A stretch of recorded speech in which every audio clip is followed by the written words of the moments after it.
हे सरकारनं महिलांना सुद्धा इतक्या क्रूरपणानं हल्ला सरकारनं शेतकऱ्यावरती केला नाही पाहिजे। कारण मुख्यमंत्री साहेबांची, फडणवीस साहेबांची जबाबदारी हे शेतकरी हे आपण सांभाळला पाहिजे। त्यांची म्हणणं काय, त्यांची भावना काय, शेतकऱ्यांची इच्छा काय हे जाणून घेतलं पाहिजे। उगाच शेतकऱ्याला वेटीस धरायचं, त्यांच्यावरती बळाचा वापर करायचा आणि बळच मोजण्या करायच्या हे सरकारनं करू नये। त्या संदर्भात मी आता म्हणजे मगाशी सुद्धा मुख्यमंत्र्यांच्या ओळीनं सुद्धा हा निरोप सांगितला होता आणि शिंदे साहेबांकडे मी हे काही खातं येते त्यांच्याही ओळीला निरोप पाठवला होता। आता ते ज्यावेळेस अधिवेशनातून रिकामी होतील त्यावेळेस मी त्यांना पुन्हा सांगेल की ही गंभीर विषय आहे शेतकऱ्यांचा, शक्तीपीठ महामार्गाचा। याच्यात सामंजस्याची भूमिका सगळ्यांनीच घेऊन, शेतकऱ्यांनी पण आणि सरकारने सुद्धा याचा तोडगा काढा। यांचं नाही म्हणणं आहे महामार्ग करणं, तर ते पूर्ण ऐकून घेतलं पाहिजे। तेच आता बावनकुळे साहेबाला सुद्धा बोललो की तुमच्या मंत्रालयाच्या अधिकारात हा विषय येतो। भूसंपादन हा मंत्रालयाचा विभाग चंद्रशेखरजी बावनकुळे साहेबांकडे आहे। त्यांनी आता अधिवेशनाच्या बाहेर येऊन हा विषय बोलले की आम्ही शेतकऱ्यांना सगळ्या बोलून घेतो। आता मला वाटतं पुढच्या गुरुवारी त्यांनी या शेतकऱ्यांची, शक्तीपीठ महामार्गाच्या शेतकऱ्यांची बैठक लावली।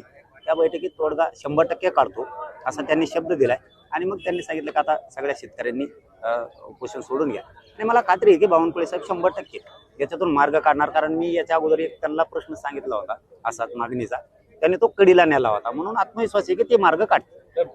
दादा, पण ह्या महामार्गाची मागणीच नाहीये आणि आवश्यकता नाही, इतक्या चांगल्या जमिनी जर जात असतील तर या शेतकऱ्यांनी नेमकं करायचं काय? सगळ्या बागायती शेती आहे। हा, मग आता ही भूमिका त्यांनी सरकार दरबारी सुद्धा मांडणं गरजेचं आहे। आंदोलनाच्या माध्यमातून मांडले हे लोकशाहीचं अखेर ठीक आहे। मीडियाच्या बांधवांनी सगळ्यांनी त्यांना साथ देऊन त्यांच्या अन्यायाला वाचा फोडली, ही पण चांगली गोष्ट आहे। पण आता तुम्हाला सरकार दरबारी एकदा ही विषय मांडावा लागेल की जर शक्ती महामार्गाची आवश्यकताच नाहीये, शेतकऱ्यांचा विरोध तर करू नका।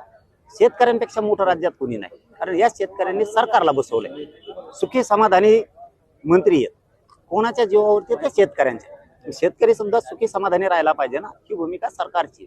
म्हणून आता बावनकुळे साहेबांनी चांगला विषय हातात घेतलाय म्हणायचं। उलट त्यांनी रिस्पॉन्स दिलाय की ठीक आहे, मी शेतकऱ्यांशी चर्चा करायला तयार आहे आणि मार्ग पण काढायला तयार आहे। तर एकदा बसलं पाहिजे या मताचा मी।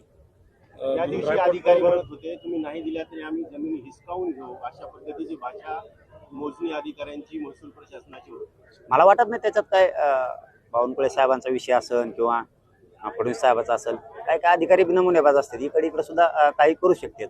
असा कोणी अधिकारी असेल तर म्हणणारा कोण?